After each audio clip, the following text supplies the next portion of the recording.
Hi guys, Jack Milner here for WeLoveBetting.co.uk. And I hope to tip something other than a loser. Can't pick my nose at the minute. At present, I've got to confess, but hopefully that all changes with a cracking weekend of National Hunt racing. We've got terrific racing, Fairyhouse, mainly on the Sunday. There's racing on 2-day meetings Saturday and Sunday, but we're going to concentrate on the UK, Newcastle and Newbury. Newcastle is their feature National Hunt card this season, the 5th obviously hurdle.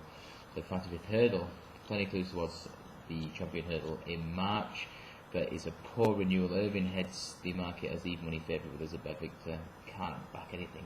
150 rate to win a grade 1 race, especially 2,000 bottomless Cameron Newcastle. We'll leave that alone. There's a really nice horse called Chidswell for Nicky Richards. Sibling cracking form. They've had a treble on the card at Doncaster this afternoon and a 1-2 in the feature 3-mile handicap hurdle. Chidswell looks to be a really promising sort.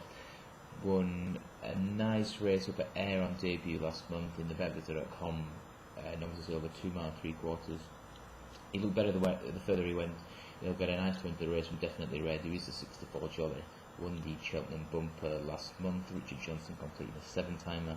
He's a 6-4 favourite. The price is 3-1. Things a cracking bet against in a race that proves a nice pointer towards novice hurdle form throughout the rest of the season. You think Ballyalton second to Faheen in the next year last year, won this from Blake Mount and a nice horse from Malcolm Jefferson. So that's a good point to keep an eye on them. But 5th and 5th, we'll leave that alone. Like I said, there's good racing at Fairyhouse, and Rule the World should win the opener at the early time of 5-1. It was a really progressive last 2 seasons over hurdles. Second to the new one in the Neptune last year. He ended up finishing 6th in the World Hurdle.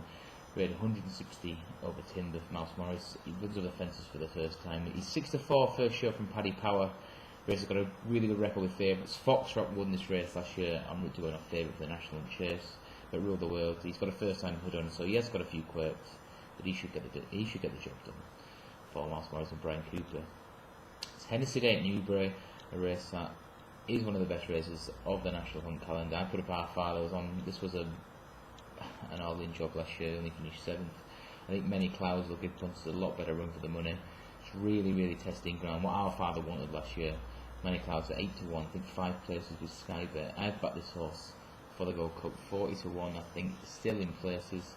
Really nice win over Edward at Carlisle and Holywell, previous favourite of the Gold Cup, but on his prep. That was over 2 mile 5. He's got the quintessential profile. It's a 2nd season chaser. Oliver Sherwood's form, really good form. Deputy Dan and Buffin Billy both winning well last week. 8-1 on 5 places, and he's got to be in the frame for marking the 150s.